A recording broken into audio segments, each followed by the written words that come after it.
જો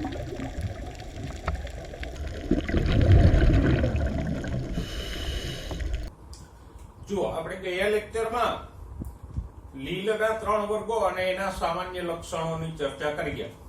હવે આજે બીજો વિભાગ જોઈએ. વનસ્પતિ સૃષ્ટિનો પહેલો વિભાગ લીલ છે, તો બીજો વિભાગ કયો છે? દ્વિઅંગી એટલે બ્રાયોફાઇટ્સ. દ્વિઅંગીને આપણે બે ભાગમાં ભણશું. પહેલા એના સામાન્ય લક્ષણો અને પછી એનું જીવન ચક્ર જોઈશું. અને સામાન્ય લક્ષણો અને જીવન ચક્ર જોયા પછી દ્વિઅંગીના 2 વર્ગો ભણશું. જેમ લીલમાં ભણ્યા હતા એમ જ સૌથી પહેલા એના સામાન્ય લક્ષણો જોઈ લે.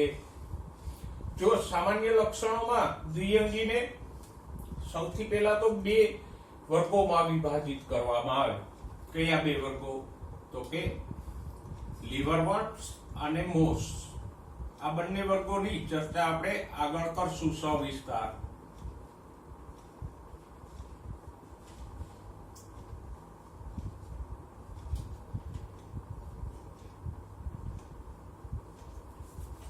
તો દ્વિઅંગીને લીવરવર્ટ અને મોસ એમ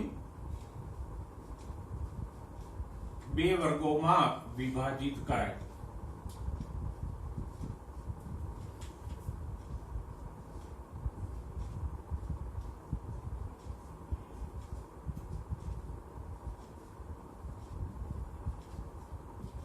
ઓકે, હવે દ્વિઅંગીનું નિવાસ સ્થાન.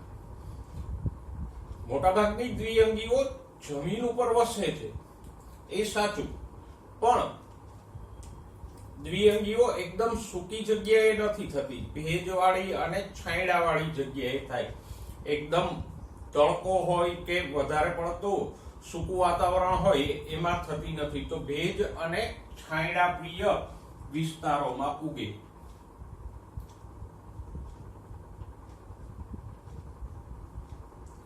ભેજવાળા અને છાયા પ્રિય.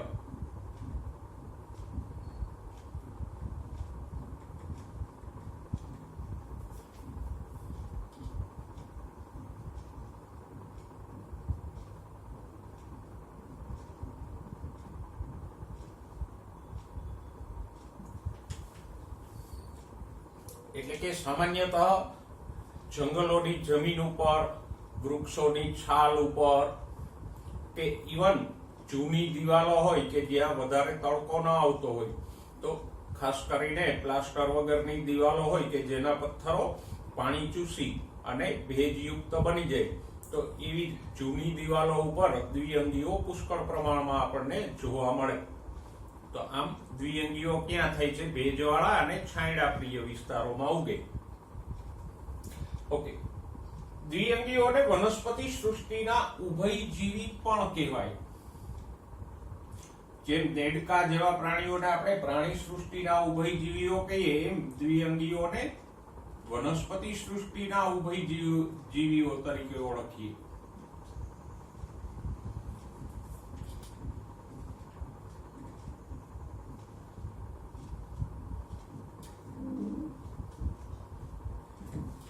અને એવું એટલા માટે કે જેમ દેડકાને પણ પ્રજનન અને ગર્ભ વિકાસ માટે પાણી જરૂરી હતું, એમ દ્વિઅંગીઓ પણ ઉગે છે જમીન ઉપર, પણ એને લિંગી પ્રજનન માટે પાણી આવશ્યક છે.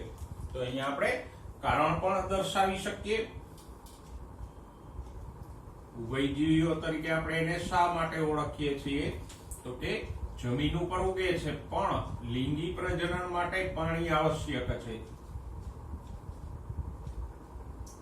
કેવી રીતે એ આપણે આગળ જોઈશું.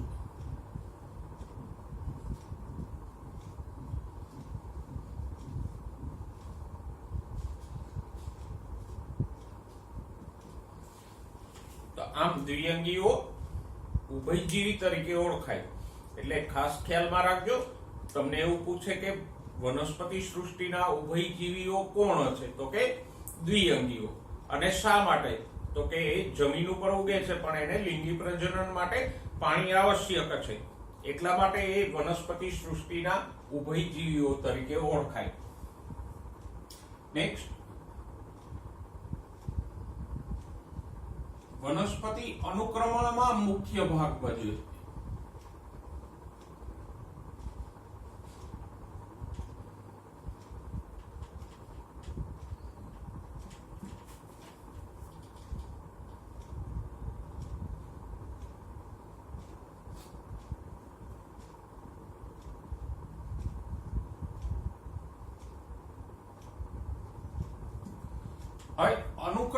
એટલે શું? તો 12મા ધોરણમાં આપણે એને સવિસ્તાર ભણશું કે અનુક્રમણ એટલે શું અને એની પ્રક્રિયા કેવી હોય. પણ અત્યારે સમજ પૂરતું એટલું યાદ રાખી લઈએ કે અનુક્રમણ એટલે ઉદાહરણ તરીકે કોઈ વેરાન ઉજ્જળ જગ્યા હોય, ખડક કે જેની ઉપર કોઈ વનસ્પતિ નથી ઉગતી, તો ત્યાં શરૂઆતમાં લાઇકેન ઉગે, પછી ધીમે ધીમે દ્વિઅંગીઓ ઉગે, એના પછી નાના છોડ અને ઘાસ ઉગે અને અંતે વૃક્ષો ઉગે.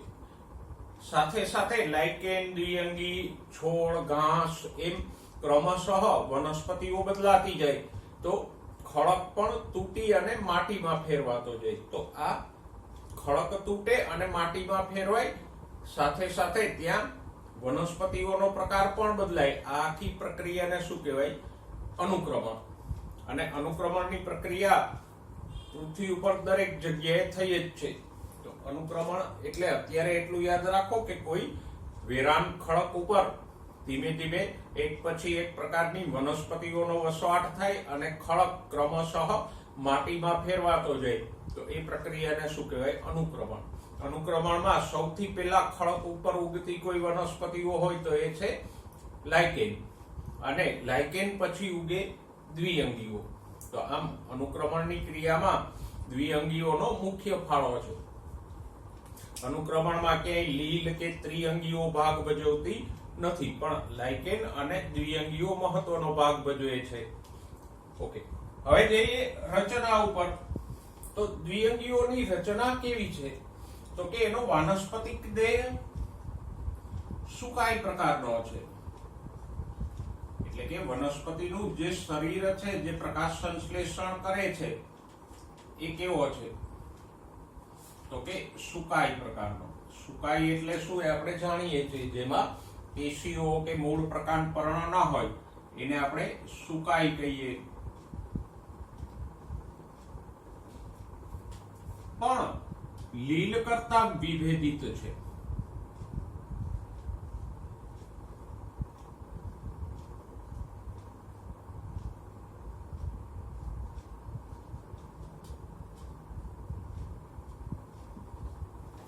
એટલે જ આપણે એને લીલથી અલગ મૂકીએ. એમાં લીલની અંદર ખાસ કોઈ વિભેદન જોવા ન મળે, એટલે કે અલગ અલગ પ્રકારના કોષો જોવા ન મળે, પણ અહીંયા થોડુંક વિભેદન જોવા મળશે. અને આવો વિભેદિત વાનસ્પતિક દેહ મૂળ, પ્રકાંડ અને પર્ણ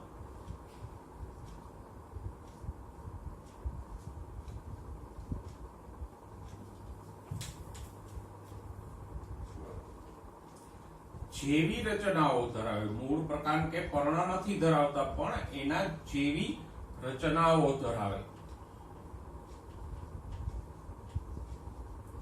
અને એ પણ ખાસ ખ્યાલ રાખજો, જે મોસ વર્ગની દ્વિઅંગીઓ છે એમાં જ આવી મૂળ, પ્રકાંડ અને પર્ણ જેવી રચનાઓ જોવા મળે.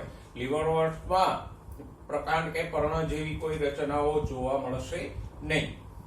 તો ધ્યાનમાં રાખજો, અહીંયા મૂળ, પ્રકાંડ કે પર્ણ નથી, પણ એને મળતી રચનાઓ છે આકારમાં અને કાર્યમાં.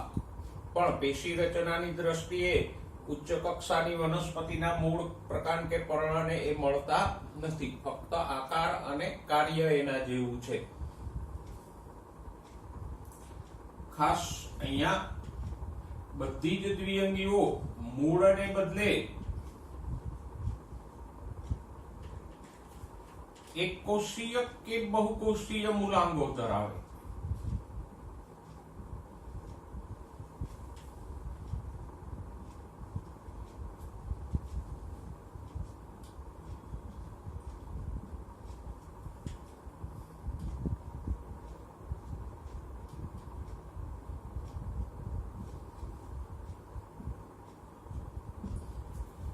તો મૂળને બદલે અહીંયા શું છે? મૂલાંગો. મૂળ અને મૂલાંગોનું કાર્ય સરખું છે. મૂળ હોય કે મૂલાંગ બંને પાણી અને ખનિજોના શોષણનું કામ કરે છે, પણ રચના તદ્દન અલગ છે. મૂળની રચના આપણે ભણી ગયા. એની અંદર અધિસ્તર, પરિચક્ર, બાહ્યક, વાહક પેશીઓ એ બધું જોવા મળતું હતું. અલગ અલગ પ્રકારના કોષો પણ હતા. મૃદુતક કોષો, સ્થૂલકોણક કોષો, દળોતક કોષો, જલવાહક પેશી હતી, અનવાહક પેશી હતી મૂળમાં. પણ અહીંયા કોઈ પણ પ્રકારની પેશીઓ જોવા મળતી નથી. એટલે જ આપણે કીધું ને કે મૂળ પ્રકાંડ અને પર્ણ જેવી રચનાઓ ધરાવે છે. મૂળ પ્રકાંડ કે પર્ણ ધરાવતા નથી, કારણ કે બંનેની પેશી રચના અલગ છે. તો એ મૂળને બદલે મૂલાંગો ધરાવે, અને મૂલાંગો કાર્યની દ્રષ્ટિએ મૂળ જેવા જ છે, પણ પેશી રચનાકીય રીતે અલગ છે. તો આમાંથી પણ તમને એમસીક્યુ પૂછી શકે કે કઈ રચના અથવા તો કઈ રચનાઓ કાર્યની દ્રષ્ટિએ સમાન છે પણ રચનાકીય દ્રષ્ટિએ અલગ છે. તો મૂળ અને મૂલાંગો કાર્ય સરખું કરે છે પણ રચના બંનેની જુદી છે. તો આ મુદ્દાઓને યાદ રાખજો કે અહીંયા સુકાઈ લીલ કરતા વિભેદિત છે, મૂળ પ્રકાંડ અને પર્ણ ધરાવે છે, પણ પેશી રચના અલગ છે. મૂળ પ્રકાંડ અને પર્ણ જેવી રચનાઓ ધરાવે છે. મૂળને બદલે મૂલાંગો ધરાવે.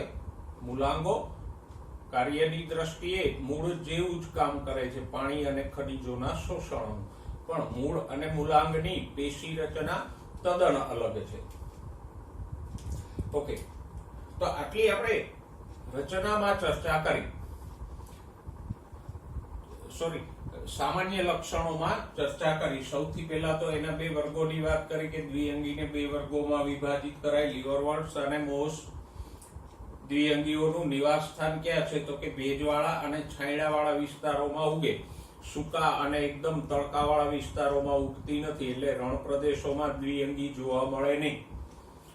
વનસ્પતિ સૃષ્ટિના ઉભયજીવીઓ તરીકે ઓળખાય.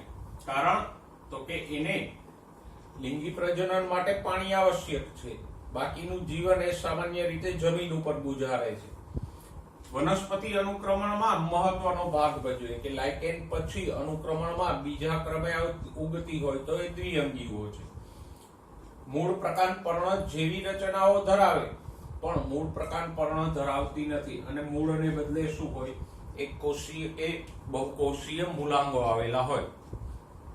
તો આટલા આપણે દ્વિઅંગીના સામાન્ય લક્ષણો જોયા. એને તમારી નોટમાં સરસ રીતે નોંધી લેજો.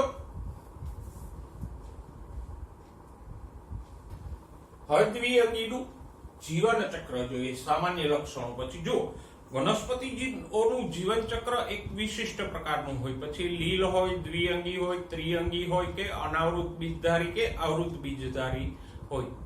દરેક વનસ્પતિના જીવન ચક્રમાં બે તબક્કાઓ આવે. એક તબક્કો હોય જન્યુજનક અને બીજો તબક્કો હોય બીજાણુજનક. જો પહેલા આપણે વનસ્પતિનું પ્રાથમિક જીવન ચક્ર જોઈ લઈએ સામાન્ય લાક્ષણિક રચનાથી, પછી દરેકમાં જે ફેરફારો આવશે દ્વિઅંગી, ત્રિઅંગી, અનાવૃત અને આવૃત બીજધારી, એને જોતા જઈશું. પણ આ જીવન ચક્રને જરા ધ્યાનથી સમજજો, કારણ કે ઘણા બધા વિદ્યાર્થીઓને જીવન ચક્રના તબક્કાઓ સમજવામાં મુશ્કેલી થતી હોય, અને મોટાભાગના એમસીક્યુ અહીંયા 50% જેટલા એમસીક્યુ અલગ અલગ વનસ્પતિના જીવન ચક્ર આધારિત પૂછાય, તો ત્યારે આપણને થોડીક મુશ્કેલી પડે. એ ન પડે એટલે આ જીવન ચક્રોને સારી રીતે સમજી લેજો આજે, જેથી કરીને આગળ આપણે ત્રિઅંગી, અનાવૃત અને આવૃત બીજધારીના જીવન ચક્રની વાત કરીએ ત્યારે તમને એ સરળતાથી સમજાય. તો વનસ્પતિના જીવન ચક્રમાં બે તબક્કાઓ આવે. પહેલા આપણે એક પ્રાણીનું જીવન ચક્ર લખીએ. તો પ્રાણીમાં શું હોય? તો કે એક પ્રાણી હોય, એ સામાન્યતઃ શું કરે? તો કે શુક્રકોષો અને અંડકોષો એટલે જન્યુઓ ઉત્પન્ન કરે. શુક્રકોષ એટલે નર જન્યુ અને અંડકોષ એટલે માદા જન્યુ. આ જન્યુઓ વચ્ચે ફલન થાય.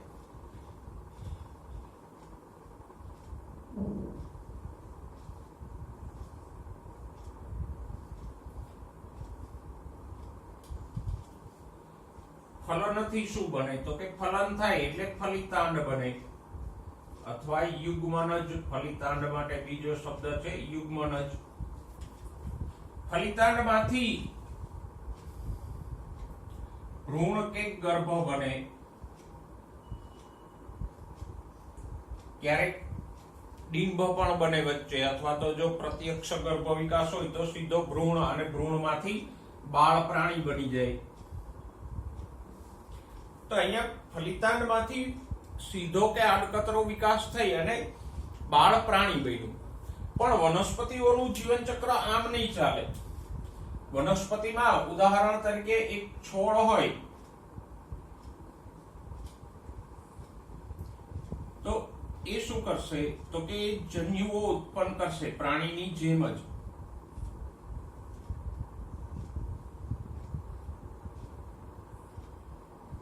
નરજન્યુ અને માદાજન્યુ. ત્યાં આપણે નરજન્યુને શુક્રકોષ કીધો તો માદાજન્યુને અંડકોષ કીધો તો. ખાલી શબ્દો બદલાય છે. જન્યુઓ વચ્ચે ફલન થઈ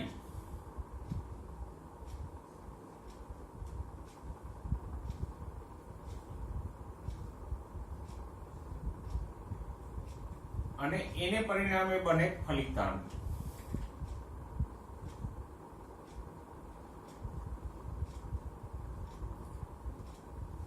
ઓકે, આટલે સુધી તો પ્રાણી જેવું જ છે, પણ અહીંયાથી થોડુંક વેરિએશન આવશે. જો ત્યાં ફલિતાંડમાંથી ભ્રૂણ અને નવું પ્રાણી બની જતું હતું, અહીંયા ફલિતાંડમાંથી એક અલગ પ્રકારની અવસ્થા બને.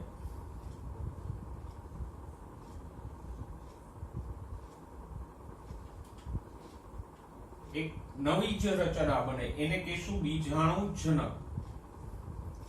અને આ બીજાણુજનક બીજાણુ ઉત્પન્ન કરશે, એકકોષીય. જેવા ફૂગમાં કાળા કાળા બીજાણુઓ ઉત્પન્ન થાય છે એવા. અને આ બીજાણુનું અંકુરણ થઈ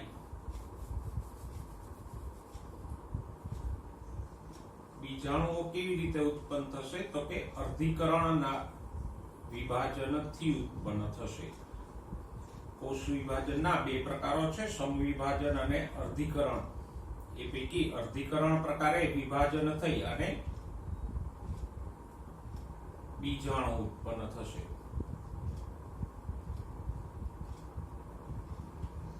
અને પછી બીજાણુનું અંકુરણ થઈ અને હતો એવો નવો છોડ બની જાય.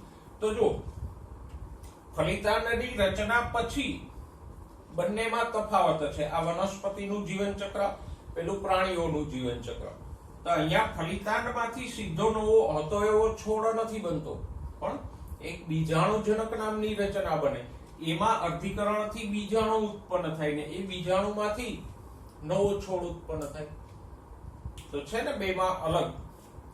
હવે અહીંયા બે અવસ્થાઓ આવી. એક તો આ બીજાણુજનક અને બીજો આ છોડ. પણ હવે છોડને આપણે નામ આપશું જન્યુજનક. આપણે ઉદાહરણ તરીકે છોડ લખો તો, પણ એને આપણે છોડ નહીં કહીએ. શું કહીશું તો કે જન્યુજનક અવસ્થા.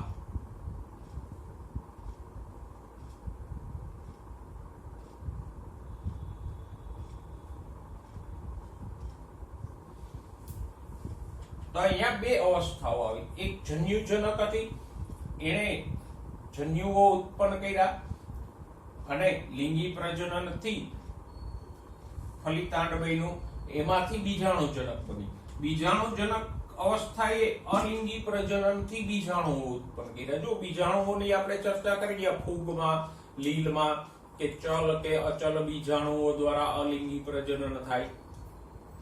તો આમ એક જન્યુજનક છોડ હોય જે જન્યુઓ ઉત્પન્ન કરીને લિંગી પ્રજનન કરે, અને લિંગી પ્રજનનના અંતે આની જેમ ફરીથી નવો સજીવ નથી બની જતો, પણ બીજાણુજનક બને.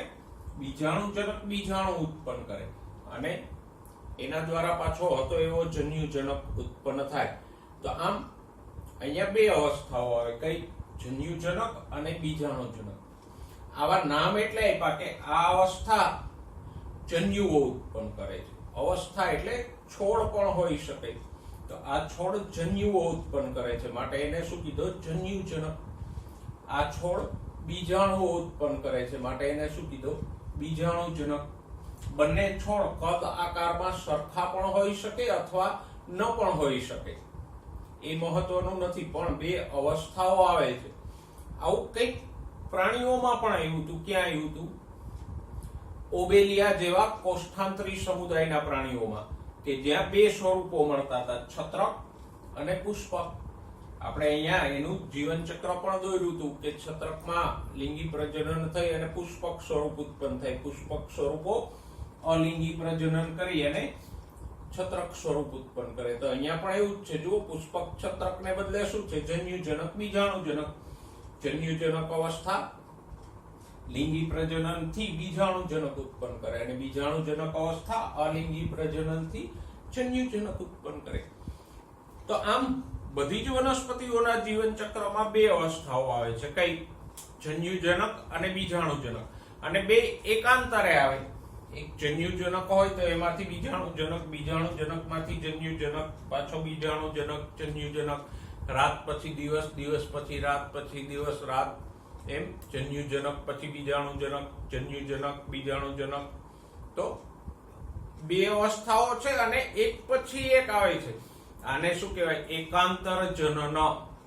પ્રાણીઓમાં થોડાક કોષ્ઠાંતરીઓને બાદ કરો તો આવું કોઈ એકાંતર જનન નથી જોવા મળતું. જુઓ, મનુષ્ય સહિતના પ્રાણીઓ કે જેનું જીવન ચક્ર આપણે જાણીએ છીએ, એમાં આવી કોઈ બે અવસ્થા નથી આવતી કે એક પ્રાણી હોય એ પ્રજનન કરે, ગર્ભ વિકાસથી કંઈક બીજી જ અવસ્થા ઉત્પન્ન થાય અને એમાંથી પાછો મૂળ અવસ્થા કે મૂળ પ્રાણી બને, એવું કંઈ થતું નથી. માણસનો બીજાણુજનક જોયો તમે? નથી હોતો. એમાં ફલિતાંડ બને અને ગર્ભ વિકાસથી સીધું પ્રાણી હતું એવું જ બની જાય. ત્યાં કોષ્ઠાંતરીઓને બાદ કરતા ક્યાંય આવી બે અવસ્થાઓ આવતી નથી. જ્યારે વનસ્પતિના જીવન ચક્રમાં એકાંતરે બે અવસ્થાઓ આવે છે. કઈ બે અવસ્થાઓ? જન્યુજનક અને બીજાણુજનક અવસ્થાઓ. અને એને શું કહેવાય? એકાંતર જનન. અહીંયા જરા લખીએ.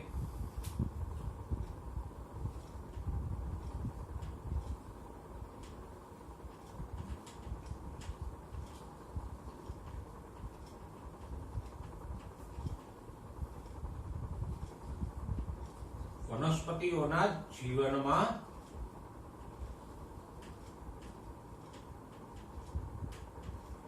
એકાંતર જનન. સમજી લો, એકાંતર જનન એટલે જન્યુજનક અને બીજાણુજનક એમ બે અવસ્થાઓ એકાંતરે એક પછી એક આવે ને એકાંતર જનન કહેવાય. અને દરેક વનસ્પતિમાં આવું એકાંતર જનન જોવા મળશે. આ છે પ્રાણીઓનું જીવન ચક્ર. બે વચ્ચેના તફાવતથી તમે સહેલાઈથી સમજી શકો.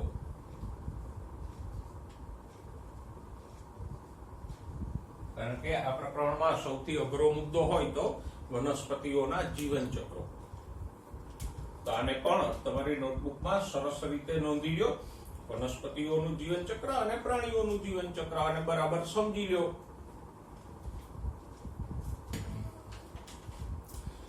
જો હવે આવીએ દ્વિઅંગીના જીવન ચક્ર ઉપર. આપણે એક લાક્ષણિક વનસ્પતિ જીવન ચક્ર અને પ્રાણીનું જીવન ચક્ર સરખાવીને જોયું કે વનસ્પતિના જીવન ચક્રમાં કેવી રીતે જન્યુજનક અને બીજાણુજનક એમ બે અવસ્થાઓ આવે.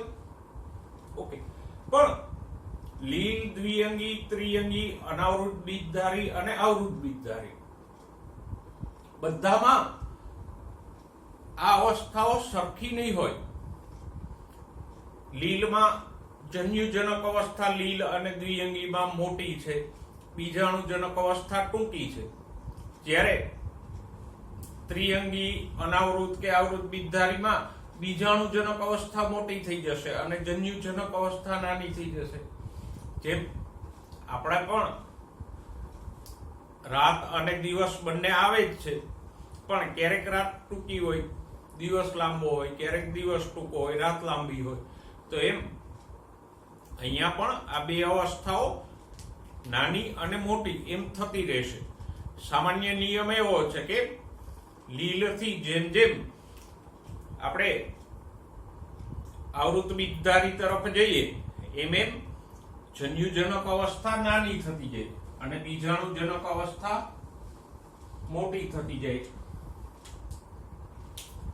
જો આપણે એક સામાન્ય સમજ માટે દોરીએ તો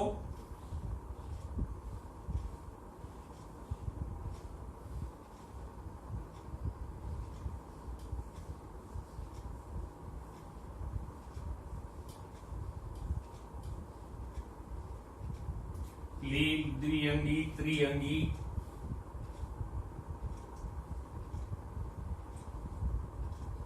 અનાવૃત અને આવૃત બીજધારી.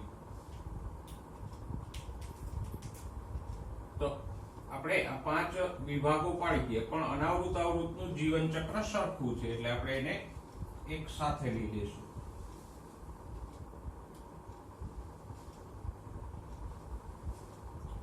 તો જીવન ચક્રમાં 2 અવસ્થાઓ તો બધામાં આવશે, પણ સામાન્ય ફરક એ રહેશે કે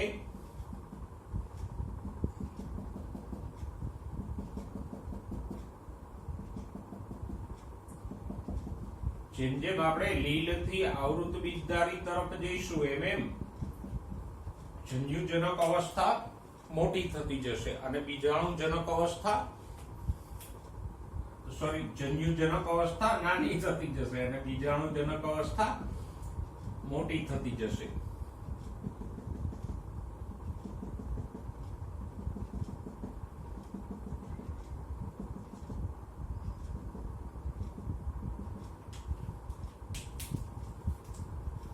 જો આ જન્યુજનક અવસ્થા દર્શાવીએ છીએ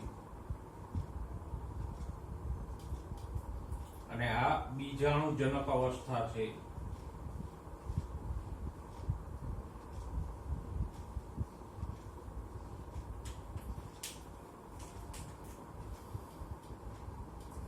લીલ, દ્વિઅંગી, ત્રિઅંગી, અનાવૃત અને આવૃત બીજધારી. તો અહીંયા આપણે જોઈ શકીએ કે લીલમાં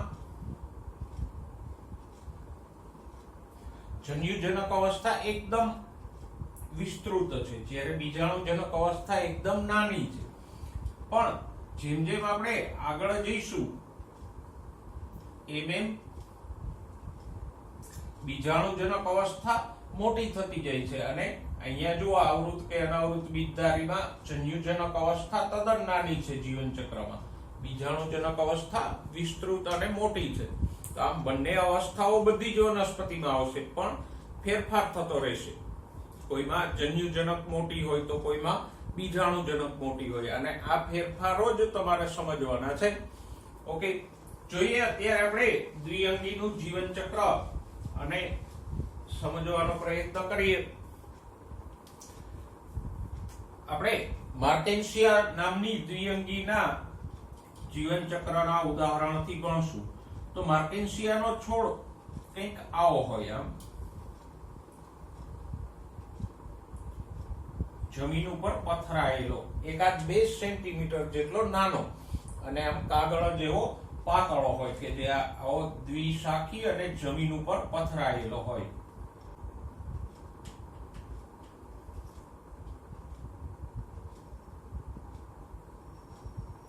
એક નર છોડ છે એ નર જન્યુ ઉત્પન્ન કરશે, આ માદા છોડ છે કે જે માદા જન્યુ ઉત્પન્ન કરશે.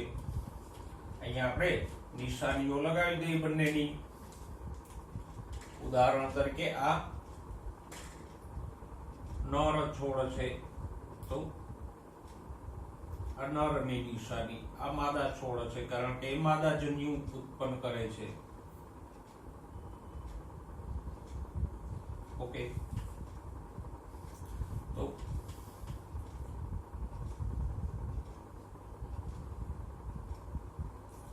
માદા જન્યુ જનક અને નર જન્યુ જનક 2 છોડ આપણે લીધા. હવે જેમ પ્રાણીઓમાં જન્યુઓ ઉત્પન્ન કરવા માટે અંગો ઉત્પન્ન થાય, નરજન્યુ ઉત્પન્ન કરવા માટે શુક્રપિંડ ઉત્પન્ન થાય, માદા જન્યુ એટલે અંડકોષ ઉત્પન્ન કરવા માટે અંડપિંડ ઉત્પન્ન થાય, એમ અહીંયા પણ જન્યુઓ ઉત્પન્ન કરવા માટે અંગો ઉત્પન્ન થશે. લીલમાં કોઈ પ્રજનન અંગો નહોતા, અહીંયા પ્રજનન અંગો જોવા મળશે. માર્ટેન્સિયામાં આ પ્રજનન અંગો કેવા હોય તો કે આમ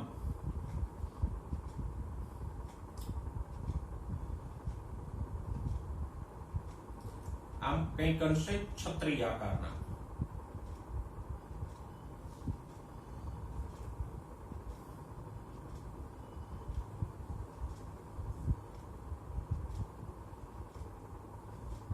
અલગ અલગ દ્વિઅંગીમાં અલગ અલગ આકારના જોવા મળશે, પણ પ્રજનન અંગો તો હશે.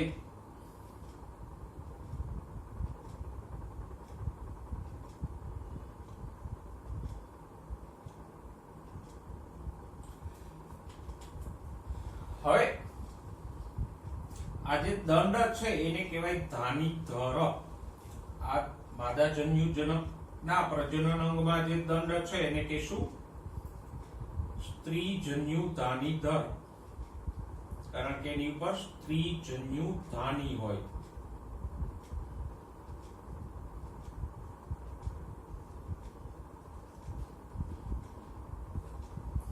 અને આ દંડને કહેશું પુંજન્યુ ધાની દર, કારણ કે એની ઉપર પુંજન્યુ ધાની હોય.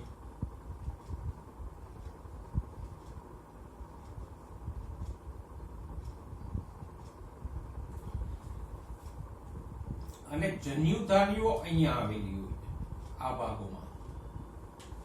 જો આટલા હિસ્સાને આપણે મોટો કરીએ તો કેવો દેખાય? તો કે આને આપણે મોટો કરશું તો કંઈક આવું દેખાશે.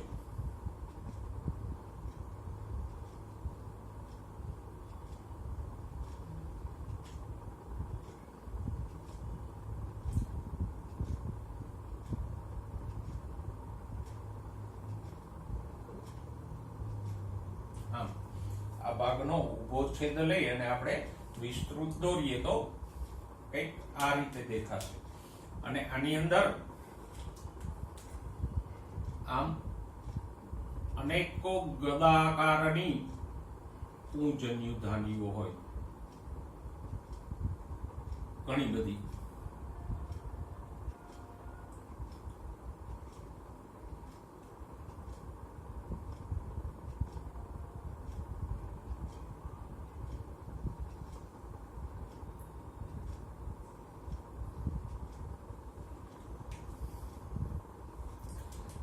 આ ભાગને આપણે મોટો કરીએ તો એક એક આવો જોવા મળશે, છત્રી આકાર.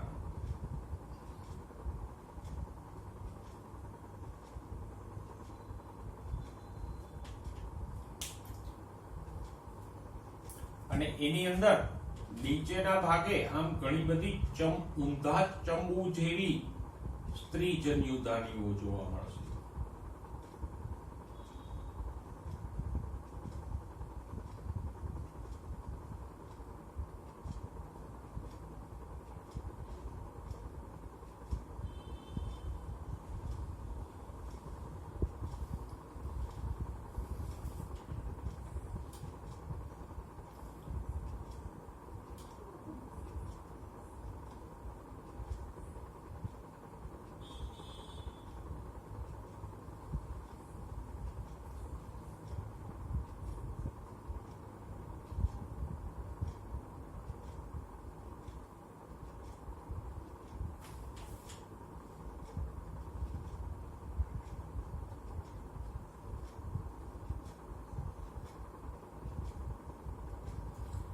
સ્ત્રીજન્યુધાની અને પુંજન્યુધાની આપણે આટલા ભાગોને મોટા કર્યા છે.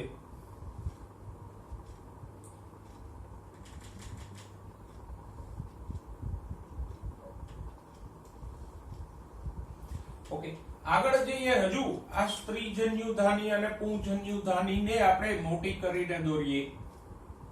આ એક એક ધાનીઓને આપણે મોટી કરીને દોરીએ તો કેવું દેખાય?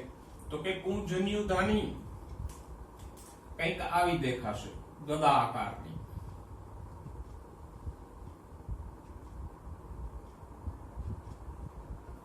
આમ ફરતી બાજુએ કોષોનું આવરણ હોય,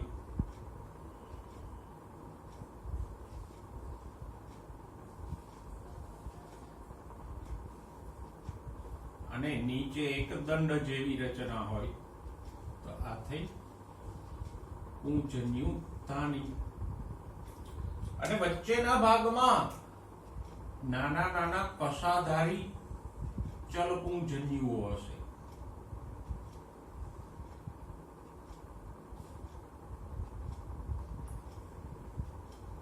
પુંજન્યુ એટલે નરજન્યુ,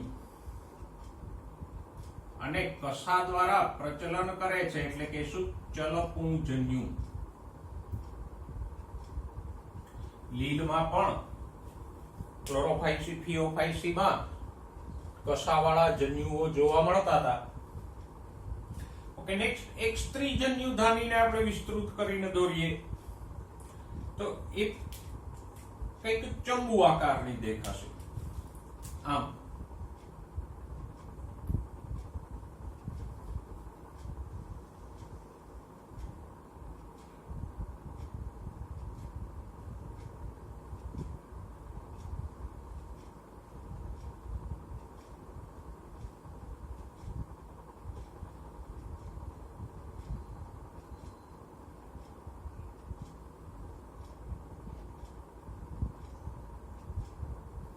આવી રીતે ઊંધા ચંબુ આકારની હશે.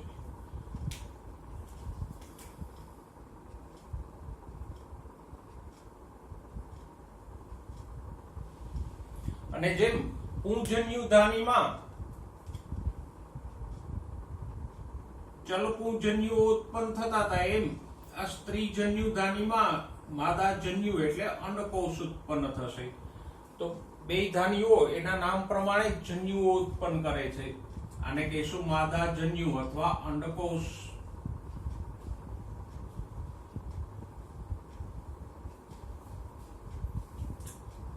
અહીંયા એક ચલપુંજન્યુ આપણે દોરી દઈએ. કેવો હોય તો કે આમ બે કસાઓ વાળો. હવે જો આ જન્યુઓ ક્યાં ઉત્પન્ન થયા? માદાજન્યુ અને પુંજન્યુ. તો કે આ પુંજન્યુ ધાની અને સ્ત્રીજન્યુ ધાનીની અંદર. એ ધાનીઓ ક્યાં ઉત્પન્ન થઈ? તો કે આ છત્રી જેવી રચનાઓમાં. એ ક્યાં ઉત્પન્ન થઈ? આ છોડ ઉપર.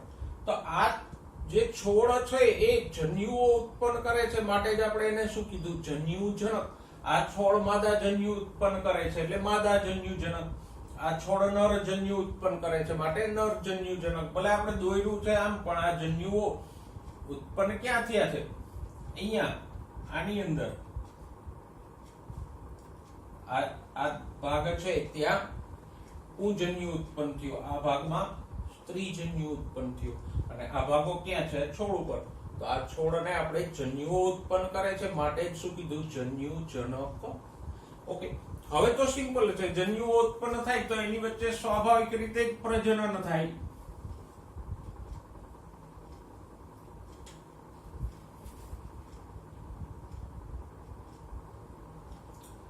આ માદાજન્યુ છે,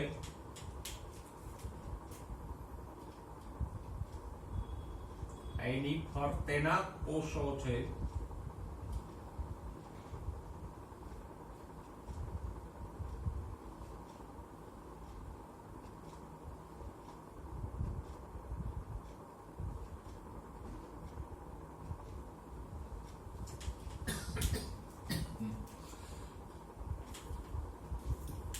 હવે આપણે કીધું હતું કે દ્વિઅંગીમાં લિંગી પ્રજનન માટે પાણી આવશ્યક છે. તો આ છોડ ઉપર પાણીનું ટીપું પડે એટલે શું થાય? વરસાદનું કે ઝાકળનું બિંદુ પડે. છોડ નાનો હોય એટલે ટીપું ઇનફ છે, વધારે પાણી જરૂર નથી. અહીંયા પાણીનું ટીપું પડે એટલે અહીંયા જે પુંજન્યુ ઉત્પન્ન થયો છે પાણીમાં તરતો અહીંયા માદાજન્યુ સુધી પહોંચી જાય. અહીંથી દાખલા તરીકે આ મોટા ભાગો છે તો અહીંથી અહીંયા જે ચલપુંજન્યુ ઉત્પન્ન થયો છે આ એ અહીંથી પાણીમાં તરતો આની અંદર જે માદાજન્યુ છે ત્યાં સુધી પહોંચી જશે. ઓકે, તો આમ અહીંયા જન્યુ પાણીમાં તરીને પહોંચે છે માટે ફલન માટે પાણી આવશ્યક છે. આપણે એવું કીધું ને લિંગી પ્રજનન માટે. તો આ ચલપુંજન્યુ તરતો ક્યાં ગયો? માદાજન્યુ સુધી. બંને વચ્ચે ફલન થશે.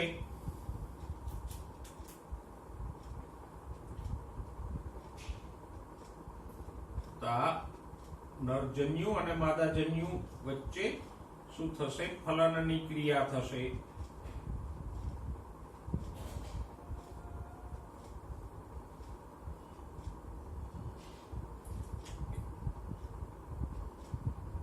ફલનથી શું બને? ફલિતાંડ. પણ ફલિતાંડ ક્યાં બને? અહીંયા માદાજન્યુ જનક છોડની ઉપર, અહીંયા જે સ્ત્રીજન્યુ ધાની છે એની અંદર ફલિતાંડ બનશે. જો આ રચનાઓને સમજો, કઈ રચના ક્યાં છે. ત્યાં દોર્યું એટલે અલગ નથી, પણ એ તો અહીંયા જ છે. તો આપણે દોર્યું છે આમ, તો અહીંયા ફલિતાંડ બનશે આ જગ્યાએ. પણ ફલિતાંડ ખુલ્લું નહીં હોય. શેમાં બનશે? સ્ત્રીજન્યુ ધાનીની અંદર.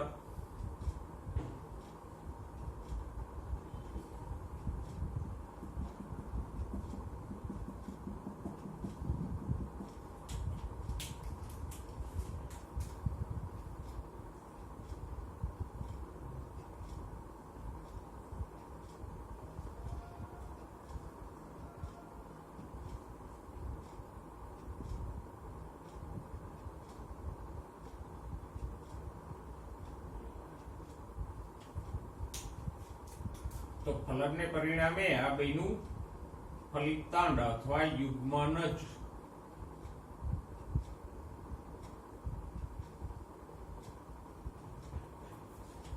ઓકે.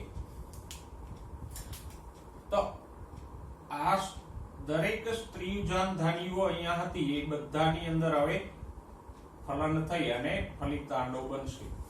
ફલિતાંડમાંથી સીધો પાછો હતો એવો આવો છોડ આમ નહીં બની જાય કે ફલિતાંડનો વિકાસ થયો ને છોડ બની ગયો. ના, હવે શું આવશે?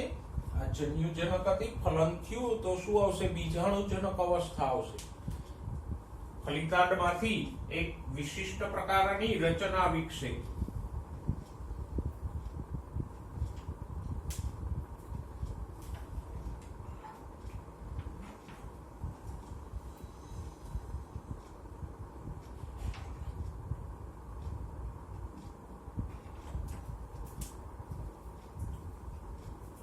આવી ફરતી બાજુએ કોષો ધરાવતી.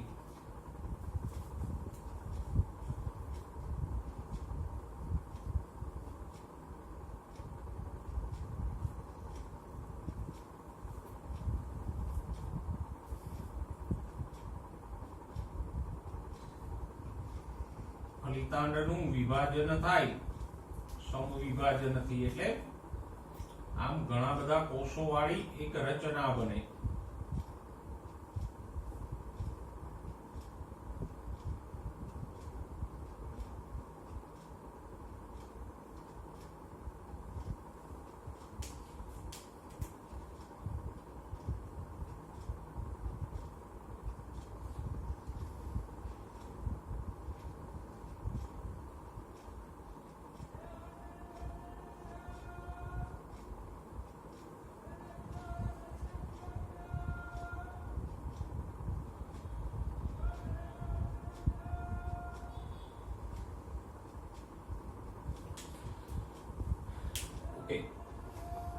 તો ફલિતાંડમાંથી આમ ભ્રૂણ વિકાસ થઈ અને આવી રચના બને. આ રચનાને શું કહેવાય? બીજાણુજનક.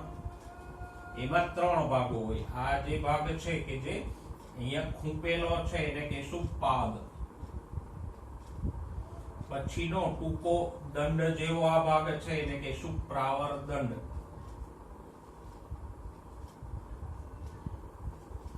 અને આ જે ગોળાકાર ભાગ છે એને કહેશું પ્રાવર. તો આમ પાદ, પ્રાવર દંડ અને પ્રાવર વાળો જે ભાગ બન્યો એને કહેશું બીજાણુજનક. શા માટે એને બીજાણુજનક નામ આપ્યું? તો કે એ બીજાણુ ઉત્પન્ન કરશે. આની અંદર અર્ધીકરણ થઈ અને અનેક બીજાણુઓ ઉત્પન્ન થશે. આમ યાદ રાખજો, અર્ધીકરણ થી બીજાણુઓ ઉત્પન્ન થાય છે.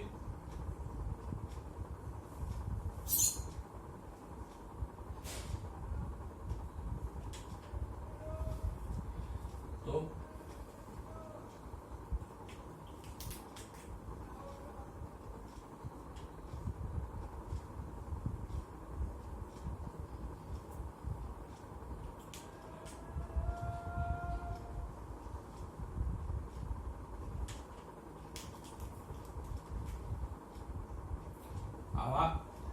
અસંખ્ય એકકોષીય બીજાણુઓ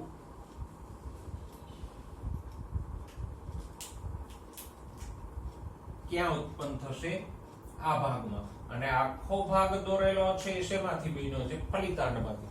અને કઈ જગ્યાએ બન્યો છે? તો કે અહીંયા આ જન્યુજનક છોડની ઉપર આ જે પાદ, પ્રાવર, દંડ અને પ્રાવર વાળો બીજાણુજનક બન્યો છે ક્યાં બન્યો છે? અહીંયા. બરાબર સમજાય છે? આ જન્યુજનક છોડની ઉપર બન્યો છે. ઓકે. પછી આ બીજાણુઓનું અંકુરણ થશે અને અડધા બીજાણુઓ છે એ માદા જન્યુજનક ઉત્પન્ન કરશે અને અડધા બીજાણુઓમાંથી નર જન્યુજનક ઉત્પન્ન થશે. આમ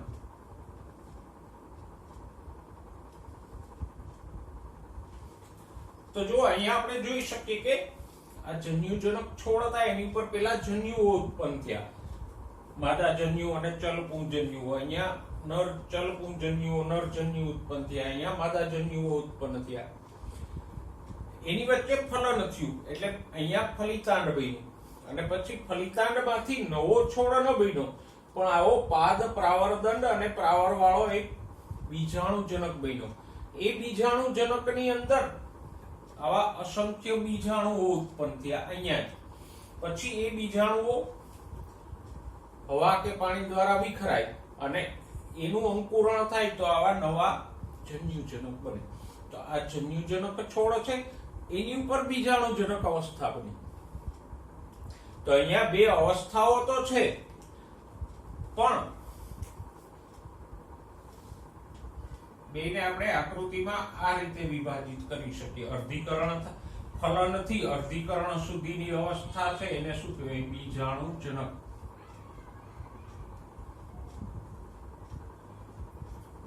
અને અર્ધીકરણથી લઈ અને પાછું ફલન થાય ત્યાં સુધીની અવસ્થાને શું કહીશું? જન્યુજનક. તો જો અહીંયા આપણે એક વસ્તુ માર્ક કરી શકીએ કે આ જન્યુજનક છોડ છે કે અવસ્થા છે એ કેવી છે? મોટી છે. કદમાં પણ એ મોટી હોય આટલી કે એનાથી મોટી, પ્રકાશ સંશ્લેષણ કરે છે અને લાંબી છે. તો જન્યુજનક અવસ્થા કેવી છે? મોટી છે કદમાં, દીર્ઘજીવી એટલે લાંબુ જીવે છે અને પ્રકાશ સંશ્લેષી સ્વયંપોષી છે. જ્યારે આ બિચારો બીજાણુજનક કેવો છે? તો કે તો નાનકડો છે, અહીંયા ઉત્પન્ન થાય છે આ છોડની ઉપર અહીંયા. એટલે એ એકદમ માઇક્રોસ્કોપિક હોય, નાનો. એનું જીવન પણ આ છોડ કરતા ટૂંકું હોય અને પ્રકાશ સંશ્લેષણ એ નથી કરતો. એ તો આ છોડમાંથી આમ પોષણ મેળવા કરે. આ પાદ છે એ ખોરાક ચૂસ્યા કરશે અહીંથી, ખોરાક અને પાણી. તો આમ બીજાણુજનક કેવો છે? કદમાંય નાનો છે, ટૂંકજીવી એટલે એનું જીવન ટૂંકું છે અને ખોરાક પાણી માટે આ જન્યુજનક ઉપર આધારિત છે. તો પછી મુખ્ય અવસ્થા કઈ થઈ? જન્યુજનક. કારણ કે કદમાં મોટી છે, દીર્ઘજીવી છે અને સ્વયંપોષી છે. ગૌણ અવસ્થા કઈ થઈ? બીજાણુજનક. કારણ તો કે કદમાં નાની છે, ટૂંકજીવી છે અને ખોરાક પાણી માટે જન્યુજનક આધારિત છે. મેં હમણાં કીધું હતું ને કે અવસ્થાઓ તો બધી વનસ્પતિમાં આવશે, જન્યુજનક અને બીજાણુજનક. પણ કોઈકમાં જન્યુજનક મોટી હશે, કોઈકમાં બીજાણુજનક મોટી હશે. તો દ્વિઅંગીમાં મુખ્ય અવસ્થા કઈ છે? જન્યુજનક. બીજાણુજનક અવસ્થા ગૌણ છે. ઓકે. તો આજે આપણે વનસ્પતિના જીવનચક્રની માહિતી મેળવી, સાથે સાથે દ્વિઅંગીનું જીવનચક્ર પણ જોયું. આકૃતિને સરસ રીતે તમારી નોટબુકમાં દોરી લેજો. આવતા વખતે ફરીવાર અને આપણે લખાણ સાથે પુનરાવર્તન કરશું, જેથી કરીને તમને જીવનચક્ર બરાબર મગજમાં બેસી જાય. ત્યાં સુધી સ્વસ્થ રહો, મસ્ત રહો અને ભણવામાં વ્યસ્ત રહો.